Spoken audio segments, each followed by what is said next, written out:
Mesdames, Messieurs, bonsoir et bienvenue à votre émission Le pour et le contre, toujours en notre compagnie, Jocelyne Cauvier. Bonsoir, Jocelyne. Bonsoir. Ça va bien? Oui, ça va bien. Alors, cette semaine, nous allons aborder le sujet des aidants naturels, rémunérés ou pas rémunérés. Voilà une partie de notre société actuelle qui est très bénéfique à l'ensemble de la population, c'est bien les proches aidants. C'est un sujet qui revient souvent dans l'actualité et surtout dans notre réalité en région éloignée. Veut pas, tout le monde connaît tout le monde, les familles sont souvent plus rapprochées géographiquement. Donc, ça fait que beaucoup de gens sont aidants naturels dans notre coin. Et la question est toujours, est-ce qu'on devrait leur donner une allocation, un certain dédommagement financier? Donc, c'est un bon débat. Et les aidants naturels améliorent la qualité de vie de bien des personnes qui, sans eux, franchement, là, auraient une qualité de vie moindre. C'est le cas de le dire. Ils sont très importants pour améliorer la qualité de vie de plusieurs personnes qui vivent tant sur le territoire de la MRC du Rocher-Percé, mais à l'échelle nationale de notre province de Québec. Là. Exactement. Et quand j'ai fait un peu de recherche sur le sujet, j'ai été assez surprise par les statistiques. Par la quantité d'aidants naturels, ce que ça fait économiser à l'État, leur situation. Donc, pour débuter, on pourrait peut-être justement tracer un petit peu un portrait de la situation des aidants naturels au niveau du Québec, particulièrement.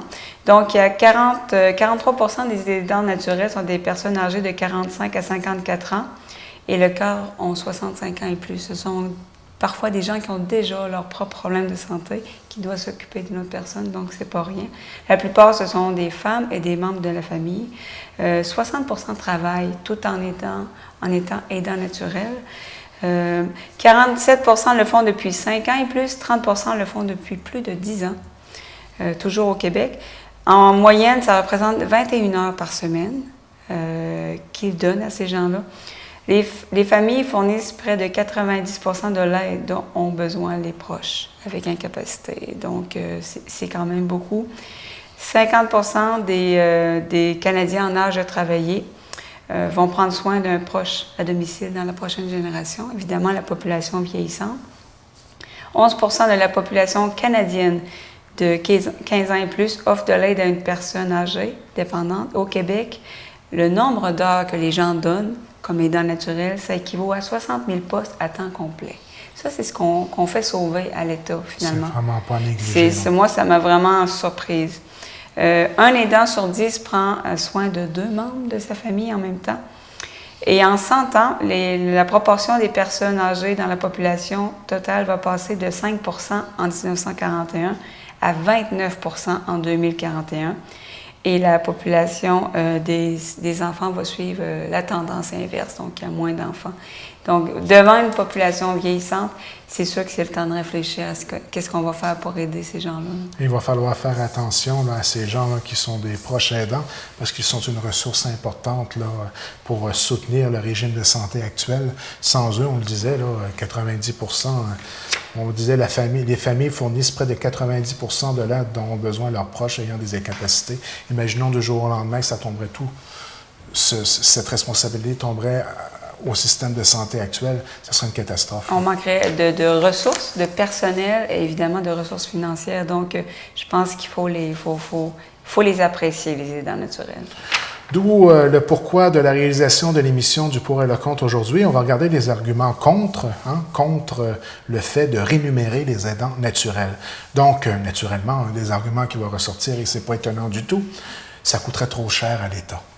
Évidemment, comme société, on fait toujours face à des choix. Le budget n'est pas illimité, donc à quel endroit on met l'argent? Je dois mentionner par contre que sur l'appel à tous Facebook, presque la totalité des gens étaient pour la rémunération. Il y a quand même eu certaines nuances qui se retrouvent dans les arguments contre. Donc oui, c'est sûr que c'est quelque chose qui coûte cher, mais ça peut être bien encadré, du cas par cas, dans certaines occasions. Mais les gens en général disaient que ces gens-là méritent un dédommagement parce que c'est pas facile. Il y aurait plus de bénéfices à les rémunérer pour s'assurer de leur service que de tout simplement perdre cette qualité de service-là qui décharge le système de santé actuel. Là, exactement. C'est la vision de le voir. Si on commence ça, après, il va falloir même rémunérer les parents qui décident de rester à la maison. C'est peut-être un petit peu une drôle de façon de mélanger les sujets, là, mais c'est un argument qui peut ressortir. Là. Ça a ressorti. Les gens, en fait, en majorité, étaient pour une rémunération des aidants naturels. Au niveau des enfants, j'ai tenté le pouls pour le fun. C'était beaucoup nuancé. Il y a des gens qui étaient pour, qui se disaient, bien, si un parent reste à la maison, c'est un travail en soi. Mais il y en avait d'autres qui disaient, oui, peut-être, mais seulement dans des cas spécifiques, si l'enfant souffre d'un handicap, d'une maladie, si la famille est monoparentale avec plusieurs enfants. Mais autrement, les gens étaient beaucoup plus nuancés par rapport aux enfants à la maison. Donc, les gens ont peur qu'il y ait une espèce de dérape.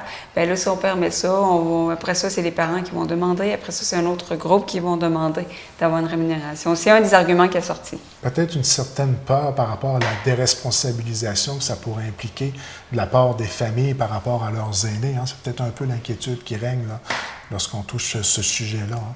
Bien, c'est sûr. Les gens le disent souvent, c'est une vocation, prendre soin des gens qu'on aime. Ils ont peur qu'il y a des abus aussi. Par exemple, que ça finisse, que des gens bien portants, autonomes, des gens prennent soin et demandent rémunération, alors que dans le fond, leur mère, leur tante va bien, est autonome, elle pourrait s'occuper d'elle. Donc, chaque fois que tu permets une certaine chose, tu fais une loi pour changer les choses, c'est sûr qu'il y a toujours de l'abus quelque part qui est possible. Comment avoir un encadrement certain des personnes qui sont aptes à réellement recevoir le service, la rémunération en tant que telle. Hein? S'assurer que ce n'est pas des fausses personnes âgées en perte d'autonomie, à l'exemple. Exactement. C'est pour ça que, comme on disait, c'est bien d'encadrer quelque chose comme ça, là, quand même. Il y en a qui vont prôner aussi la valeur de dire que prendre soin d'une personne qu'on aime, eh bien, c'est tout simplement un geste de bonté, un geste tout à fait normal. On devrait tous avoir cette générosité-là et le faire sans demander de rémunération autour. C'est sûr que lorsque tu prends soin d'une personne en perte d'autonomie, malade, la motivation première, ça devrait être l'amour, la bonté et non l'argent, le bénéfice financier. Mm-hmm. Et je pense que les aidants naturels dans la situation actuelle, je pense que la grande majorité le font par bonté parce qu'actuellement, il n'y a pas de rémunération. Bonté, dévouement. Avec le dévouement que ça demande, là, je pense que ça demande vraiment un amour profond, ça demande une personnalité aussi qui aime, qui est portée vers les autres. Donc, c'est sûr que c'est dans l'ordre naturel des choses de prendre soin de nos parents comme ils ont pris soin de nous, c'est sûr. Mais c'est pas tout le monde qui a cette capacité-là. Et cette valeur-là aussi, c'est bon de dire, parce que tu disais c'est sûr, c'est pas si certain que ça. C'est ça, dans un monde idéal, je dirais, oui, si les familles pouvaient toujours s'occuper de leurs parents, leurs tantes seules, etc., ça serait merveilleux. Mais dans les faits, et c'est pas une question d'amour, parce que tu vas avoir une famille, et sur 3 enfants, il y en a une, ah oui, elle sent la vocation de prendre soin de ses parents, les 2 autres moins. Ouais. Ça ne veut pas dire que les 2 autres aiment moins leur mère, leur père. Il y a des cas légers, il y a des cas lourds aussi. Hein? Des fois, ça va être simplement, parce qu'on l'a tous déjà, je pense, été un peu des proches aidants. Ouais. On a tous été soit à aider une personne âgée à tondre son gazon, à pelleter son entrée. C'est ça, un aidant naturel. Ben oui. C'est aussi simple que ça en tant que geste. Donc, c'est sûr et certain que des fois, de porter un jugement sur l'encadrement que ça demande, il faut être capable de bien analyser la situation et être conscient de ce que ça implique. Il y a des gens qui sont proches aidants, là, c'est plus de 100, 120 heures par semaine. C'est pratiquement 24 heures sur 24. Là. Donc, ces gens-là, sur une courte période, ça peut aller, mais sur le long terme, ça peut devenir quelque chose de très lourd. Ces gens-là vont même jusqu'à un certain point s'oublier et ces gens-là vont à un certain moment donné perdre peut-être même leur propre morale et leur propre santé à essayer d'aider leur prochain ou la personne qu'elle aime. on a des aidants naturels qui décèdent avant la personne qu'ils aident. C'est quelque parce chose. que les gens sont beaucoup plus à risque de tomber malade, carrément. C'est tout de même assez spécial, je sais, qu'on aborde ce sujet-là cette semaine, parce que dans l'émission Reflet d'ici, je rencontrais justement des gens qui représentent une association de proches aidants. Je crois que le nom, c'est les Anges Gardiens pour le secteur de la MRC du Rocher-Percé, ainsi qu'un projet, le projet Second Souffle, là, qui a été mis sur pied justement par l'organisation. Et il y a une personne qui travaille, monsieur, un petit instant, Monsieur Steven Skegan, justement, qui travaille à la mise en place de ce projet-là, le projet Second Souffle, justement pour aider et donner des répits à ces gens-là. Actuellement, on le sait, ils ne sont pas rémunérés, mais au moins il existe cette association-là en ce moment où tu peux avoir un répit, un certain encadrement et même des cafés-rencontres où on peut échanger, discuter et parler de nos différentes réalités.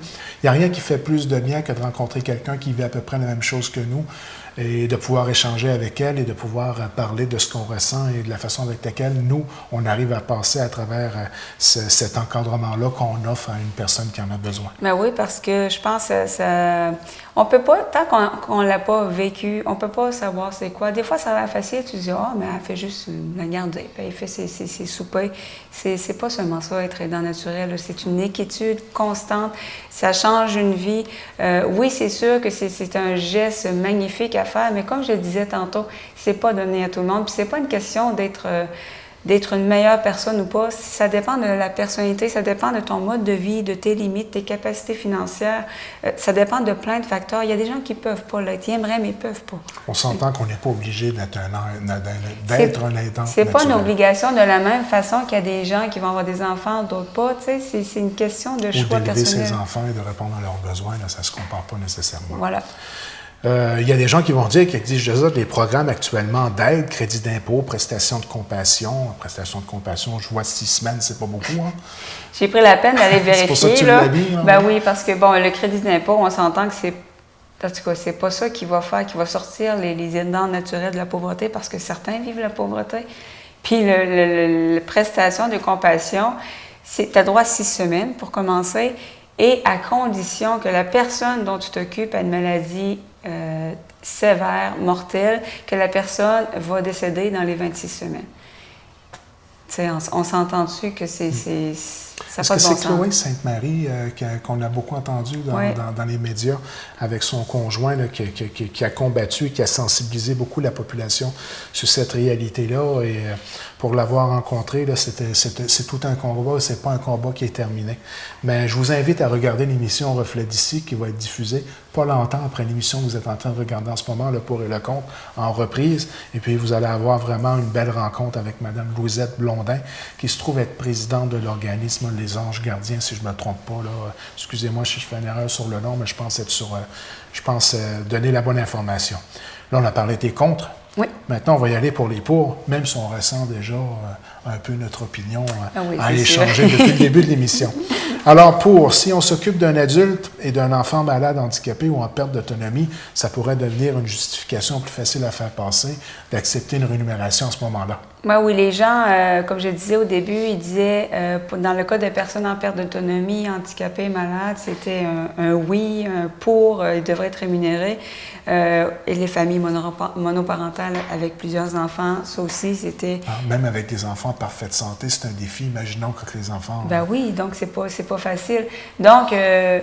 oui, les gens, ça vient toucher une corde sensible. Je pense que dans notre culture, c'est quand même une valeur importante de prendre soin des gens qui en ont besoin. Je pense qu'en général, même pour ceux qui ne se sentent pas la force de le faire, c'est quelque chose qu'ils vont défendre. Ils vont vouloir que ces gens-là soient rémunérés. Et ils vont féliciter les gens qui sont capables de le faire. Je pense que, comme dans notre culture québécoise, c'est quelque chose qui est important. Il y a même des gens qui vont jusqu'à déménager chez la personne qui a besoin d'aide, justement pour être capable de bien subvenir aux besoins de la personne en question. Hein. Ça va jusque-là. Hein. On va voir souvent ça pour se rapprocher. Encore hier, j'entendais des gens en ville qui déménagent en Gaspésie, prendre soin de leur mère, qui est toute seule dans sa grande maison, son mari est décédé. Donc, on entend souvent des histoires comme ça. Évidemment, déménager, ça amène des gros changements, ça amène des frais. C'est une grosse décision dans une vie. Là. Ils mettent un peu leur vie quotidienne de côté, leur roulant, je ne sais pas si c'est le bon terme, leur mode de vie qu'ils vivaient au moment présent pour un peu le modifier, pour répondre aux besoins d'une autre personne. Ce n'est pas quelque chose qu'on doit nécessairement prendre à la légère, du moins, c'est ce que je pense. Ces gens-là, souvent, ne peuvent pas prendre de vacances. Je veux dire, tout le monde a besoin, à un moment donné, de déconnecter, mais même, ne serait-ce qu'un week-end, souvent, ils ne peuvent pas. C'est une des principales raisons pour laquelle l'Association des anges gardiens a vu le jour lors de la MRC de Rochelle-Percé. Bravo, certains, oui. Oui, on le disait, les gens vont aller jusqu'à cesser le travail, diminuer les heures de leur travail et aussi peut-être même laisser tomber une certaine rémunération qui leur permettait un certain mode de vie, disons, adéquat, un bon salaire. Tu es obligé de laisser tomber ton travail pour aider soit ta mère ou un oncle ou une tante ou un enfant. Tu laisses tomber une certaine qualité de vie pour répondre à ce besoin-là. Bien, j'ai eu beaucoup de témoignages par rapport à cette émission-là. Les gens me disaient, j'ai diminué mes heures. D'autres me disaient, bien là, si je dois quitter mon travail, je vais vivre de quoi? Les comptes vont continuer à rentrer. Il faut vivre, il faut manger. Et tu as des gens qui vont carrément consacrer leur vie à prendre soin d'une autre personne et c'est un geste magnifique. Mais ça serait dommage que ces gens-là tombent dans la pauvreté parce qu'ils ont fait le choix d'aider une autre personne. Et donc, c'est quelque chose, là, vraiment, les gens, ça les touchait beaucoup de voir... Il y a des gens est-ce qu'on peut dire qui ont une certaine vision de sacrifice pour réussir à offrir une meilleure qualité de vie à une personne qu'ils aiment? Exactement. C'est un esprit de sacrifice et je pense que c'est déjà difficile d'être aidant naturel. Si en plus tu dois te casser la tête pour joindre les deux bouts à la fin du mois, je veux dire là, c'est trop de stress sur un être humain. Là. Dans le fond, de rémunérer, ça serait une belle façon de valoriser cet acte-là. Hein? Oui. Avant de terminer, je me disais, est-ce que tu penses que ça serait un bon moment justement de parler de quelques citations qu'on a eues? Parce que je nous vois évoluer dans l'émission, puis je vois les commentaires, puis je pense que ce serait extrêmement pertinent de peut-être les glisser tout de suite dans l'émission, si tu permets. Oui. Donc, allons-y pour une première citation, et on va y aller à tour de rôle, comme à l'habitude. On a commencé ça la semaine dernière, c'est une formule gagnante, je crois.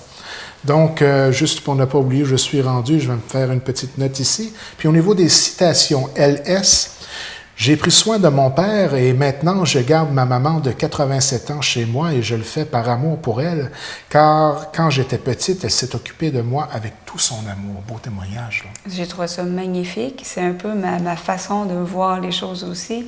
Et je pense que c'est vraiment, on disait, un beau témoignage d'amour, là, de ce qui motive souvent les gens à faire ça. C'est l'amour qui est derrière ça. Là. Alors moi, j'enchaîne avec SD qui dit que ce soit n'importe quel gouvernement, ce sera pareil, pas d'aide, mais pourtant les gens qui s'occupent d'handicapés reçoivent un salaire. C'est un argument qui est arrivé parce qu'ils disent, bien, si tu as un enfant handicapé, tu reçois une allocation. Ah, je n'étais pas au courant. Oui, parce qu'un enfant handicapé va avoir besoin de soins plus spécialisés, parfois d'équipements. Donc, c'est reconnu en tant que tel. Donc, il y a une allocation spéciale, c'est du cas par cas, évidemment, mais il peut y avoir une allocation spéciale. Et les gens disaient, oui, mais s'occuper d'une personne en perte d'autonomie, c'est un peu la même chose. Pourquoi eux n'ont pas droit à une allocation? Donc, c'est un argument qui est ressorti. CN, non pas le Canadien national ici, là. Malgré ce grand geste d'amour, il faut vivre aussi, et le temps que ses parents donnent, ça n'a pas de prix. Exactement. C'est vraiment, on voit toujours le geste d'amour qui revient, les gens, la motivation qui revient. Et quand ça on devrait dit, aller de soi, puis... Quand on dit ça n'a pas de prix, c'est que ça fait, on le disait tantôt, hein, ça enlève beaucoup à l'État qui devrait payer des gens pour aller prendre soin de ces gens-là. Je pense que le gouvernement n'a pas idée de la chance qu'ils ont d'avoir une équipe de bénévoles comme ça. C'est incroyable. Mais je pense que le gouvernement est quand même un peu sensibilisé à la chose, là, surtout que ça a été prouvé. Là, malheureusement, à la prochaine émission, peut-être, j'arriverai peut-être avec des chiffres plus précis, mais ils sont capables de chiffrer ce que ça représente là, économie de coûts pour le gouvernement Bien, en au santé, niveau là? au niveau du Québec, là, j'avais sorti le chiffre Oui. et ça représente 5 milliards par année. Ben non, regardez, là. C'est de l'argent, 5 milliards de dollars. Là. Donc, quand ces gens-là te font économiser 5 milliards, je pense qu'ils mériteraient une certaine rémunération. Une reconnaissance de ce qu'ils amènent à notre société. Ben oui, là. c'est important de valoriser ces gens-là parce qu'ils font, là. Tu sais, quand tu fais un travail, que ce soit un travail ou un travail bénévole, de sentir que tu fais une différence, que tu es apprécié à ta juste valeur, ça donne l'énergie de continuer aussi. Ça, c'est vraiment une différence. Puis, comme dernière citation, V.A. qui disait « C'est pas nécessairement évident que de se donner de la sorte, même s'il s'agit de quelqu'un de sa famille. » Parce qu'il y a des gens qui disent « Ben ouais, mais c'est normal, tu t'occupes de ta mère. » C'est ta mère, occupe-toi-en, là. Écoute, là, t'as pas de cœur, là, occupe-toi-en de ta mère. C'est ça, là, mais souvent, ces gens-là, tu vas leur dire « OK, viens une journée me remplacer, là, puis après, une demi-journée, ils sont plus Tu viens de capables. » mettre le doigt dessus, là.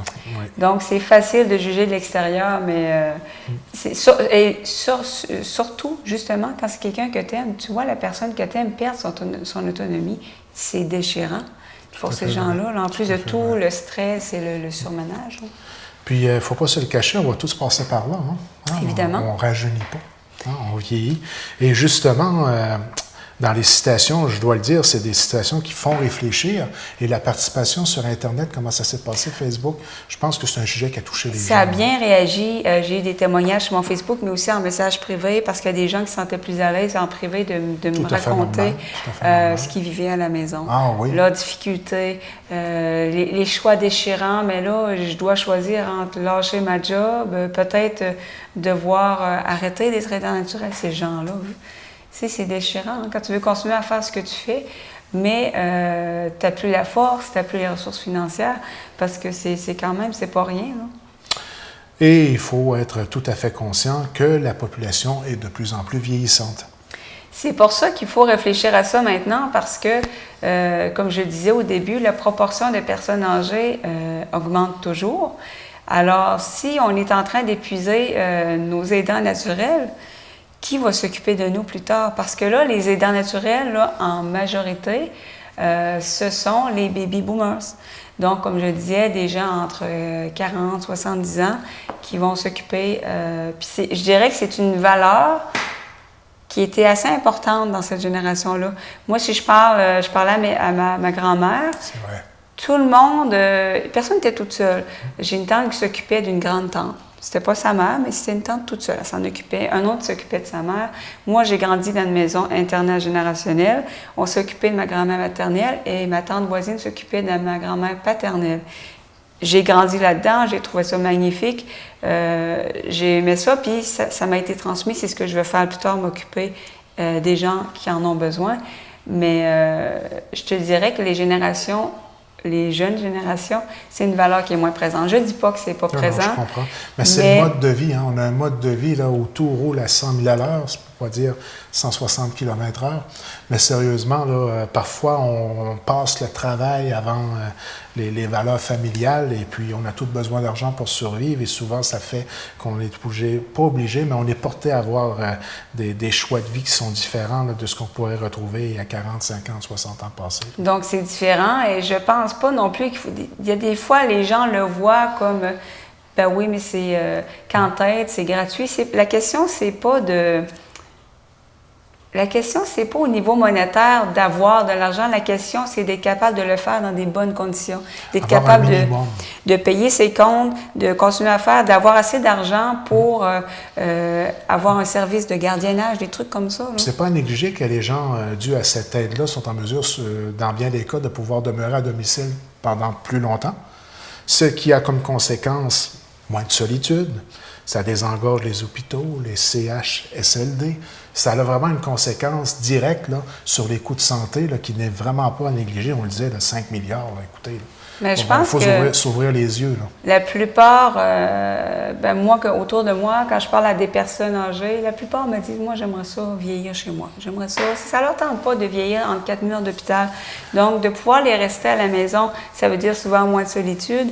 Et le gouvernement semble vouloir s'en aller vers cette voie-là de maintenir les gens à domicile. Mais si tu veux les maintenir à domicile, il va falloir que tu débloques de l'argent pour aider les gens, pour leur donner plus de services, pour aider les aidants naturels. Comme je disais, la génération est vieillissante. Si vous voulez que les prochaines générations s'occupent de vous, de nous, je pense qu'à un moment donné, il va falloir... Puis ces gens-là, la jeune génération, il ne faut pas oublier non plus, là, les jeunes de 20 ans, 30 ans, ils ont vu leurs parents de 50 ans se mourir à l'ouvrage, à s'occuper de gens, quitter leur emploi, de la misère à joindre les deux bouts. Alors la jeune génération aussi, ils vont se dire, oui, je peux le faire, mais je ne veux pas faire comme ma mère qui s'est rendue malade. Je veux le faire dans des bonnes conditions. Je veux être capable de garder mon travail, mais avoir une rémunération, pouvoir diminuer mes heures puis trouver un équilibre normal. Parce que je pense que la société doit vraiment valoriser les aidants naturels. C'est extrêmement important. Moi, je trouve que c'est une valeur vraiment qu'on doit transmettre aux prochaines générations. Donc, donnons-nous les moyens de pouvoir conserver cette belle valeur d'entraide-là qui est si précieuse à la société québécoise. Exactement. C'est ce qui conclut le pour et le contre pour cette semaine. Oui. Au plaisir de se rencontrer, encore une fois, la semaine prochaine.